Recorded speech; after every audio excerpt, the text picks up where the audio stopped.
Hello.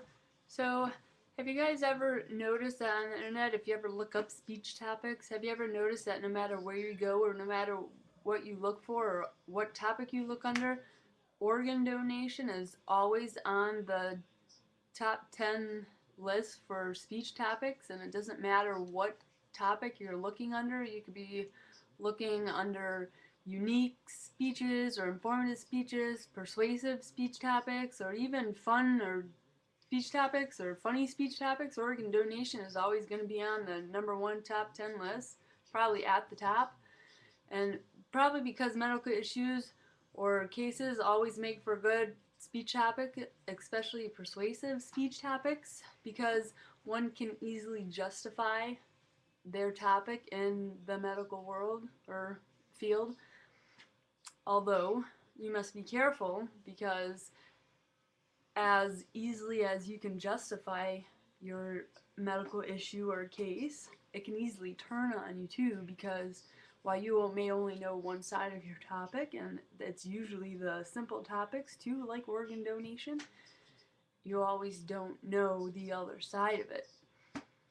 And I know this firsthand because it happened to me. So today I am going to prove this to you by persuading you that organ donation is not a good topic for speech anymore. So, and I'm going to do this by letting you know the other side of organ donation, the side that nobody necessarily likes to tell you. I don't know if it's because they don't know the other side or if it's just because they don't like to go in depth about it. So, legal death is, by definition, to be pronounced dead by a qualified professional that states no one longer needs continued medical treatment and should be considered expired. Specific criteria is used to consider one dead, along with certain circumstances, to pronounce someone dead.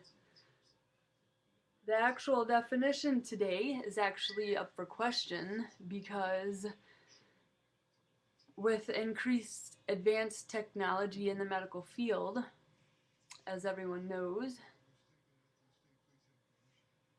there is actually increasing demand for organ donation, organ donation for transplantation, because declaring someone dead or expired in the medical field is actually becoming more of a concern today because it involves more ethical concern.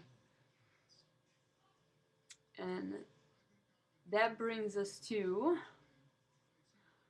our next issue. Because assuming all requirements have been complied with, removing organs after someone has been declared dead is actually permitted. But the question is, because of advanced technologies, what can be done to preserve the organs? Because they are best preserved if left inside of the living body.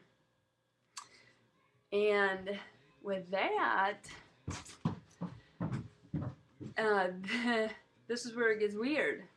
But you got to be careful what you ask for in the medical field, because anything can happen in the medical field, as they say, and that is actually definitely true, because if the organs are best left preserved inside the living body, with advanced medical technologies these days, that's exactly what you get. Organs left inside the body while it's still living. And that is actually called a beating heart cadaver. And they're left inside the body while it's still living. After the patient has expired, they actually hook it back up to the ventilator. The body's still living, the organs are still left inside of it, and the body is left alive until it's harvest time. And then they harvest the organs. And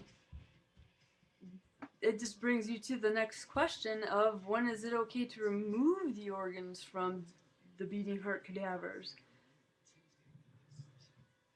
And it's just weird because that brings you to the next issue, which is the beating heart cadavers. If they're still alive, they still have the beating heart, they still breathe, everything is still working. It's just they've been declared dead when they're actually really not dead.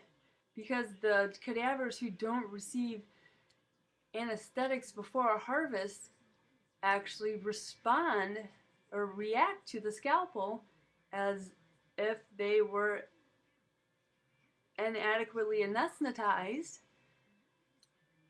like a live patient. Their blood pressure rises, their heart rate soars, and some of them actually fight back like they would have woken up from their anesthesia and they're in pain and they have pain. So their question is are they're alive. And so that brings me to the next question is what kind of exam do they do to pronounce these people that dead? What exams do they do to pronounce them that they're brain dead? Well, they splash cold water over their eyes to look for reflexes. They pat little cotton balls over their eyes to look for gag reflexes, and then they just do a few more eye exams. If they don't see anything, then they move on to the next test, which is the apnea test, where they remove them from the ventilator. If they don't breathe on their own, then they're dead. And they hook them back up to the ventilator, and for the sole purpose of harvesting their organs for transplantation, which means once they hook them back up to the ventilator, once again their heart is beating, their lungs are filling up with air, they're inhaling and exhaling, their blood is flowing through their veins and arteries once again, but most of all their heart's beating, just like yours is now and mine is now. So they're supposed to be dead, but why are they still warm? Why are they pink? They're flexible. The only thing they're not doing is talking. Are they really supposed to be considered dead? From what I know, dead people are cold and gray and stiff. That's what a dead person is supposed to be. They're not supposed to be warm and pink and blood flowing and hearts beating. That's not what a dead person looks like. A dead person does not look anything like that. Trust me, I've seen enough in my lifetime to know what a dead person looks like, and that's not what dead looks like.